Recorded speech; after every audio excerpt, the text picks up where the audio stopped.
Jewish people around the world are marking the start of Passover. The week-long festival commemorates freedom and is typically observed with a feast known as a Seder to celebrate what Jews believe was the liberation from biblical slavery.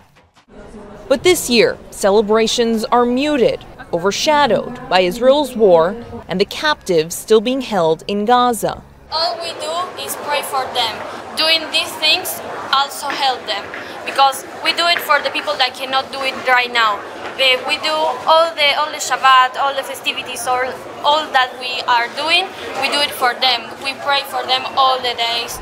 On this major Jewish holiday with a focus on freedom, many Israelis say that their traditional Seder will have an empty chair at the table, representing those who were killed on October the 7th and those who are still being held captive in Gaza. Such as those from Kibbutz Be'eri, one of the towns attacked by Hamas on October the 7th.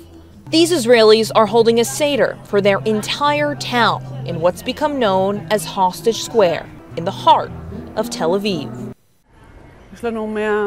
We had 100 people murdered. It's indescribable, unbearable, and we are holding on to the hope that our hostages will return and that it doesn't fall off the agenda, and that all the Jewish Israelis, all the people around the world, understand that there are people whose freedom was taken away. Prime Minister Benjamin Netanyahu is still adamant that military and political pressure are the only ways the captives will be brought back.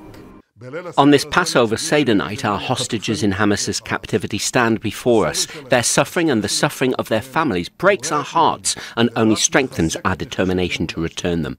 We don't let up, even for a moment, from the sacred task of bringing them home.